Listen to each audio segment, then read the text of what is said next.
La docteure de l'école sent soudain une douleur sur son bras. Elle remonte nerveusement ses manches et découvre une morsure profonde.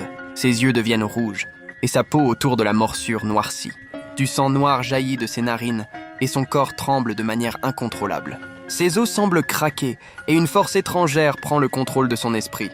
Deux camarades passent par là et remarquent son comportement étrange. L'un sort son téléphone pour filmer, pensant à un malaise, mais la transformation est complète. La jeune femme devient un zombie aux yeux rouges et aux dents acérées. La panique éclate. Les étudiants mordus tombent au sol, puis se relèvent pour attaquer les autres.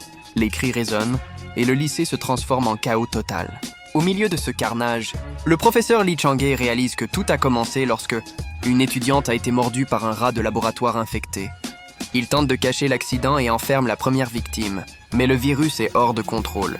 La victime, malgré sa transformation, tente de prévenir le chef d'établissement. Elle est envoyée à l'infirmerie, mais sa température chute et son comportement devient bestial. Les médecins décident de l'envoyer à l'hôpital hors campus. Le virus se propage rapidement. Les zombies apparaissent à chaque coin de couloir. Certains étudiants se défendent avec des chaises ou des tuyaux, mais la plupart fuient, poursuivis par les créatures.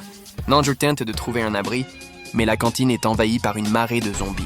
Elle est sur le point d'être attaquée lorsqu'Akan arrive et la tire hors de danger. Ensemble, ils se frayent un chemin à travers les couloirs infestés. Ils trouvent une salle de classe intacte et rejoignent deux camarades cachés. Hao Shuai et Zhao Xian les rejoignent par une échelle improvisée. Le groupe comprend qu'il doit rester uni pour survivre. Les couloirs sont des pièges, chaque salle une embuscade. Ils utilisent tout ce qu'ils trouvent pour se défendre. Extincteurs, chaises, tubes métalliques. Le sang noir et les débris jonchent le sol et chaque bruit peut attirer les zombies. Le campus est devenu un enfer vivant. La cantine est détruite. La cour remplie de zombies et chaque salle est un piège potentiel. Même Lee Chang-hye, capturé par la police, sait que le virus qu'il portait se propage rapidement. Le danger est omniprésent. Les survivants doivent avancer avec prudence, calculant chaque pas. Chaque seconde compte, chaque mouvement peut être fatal.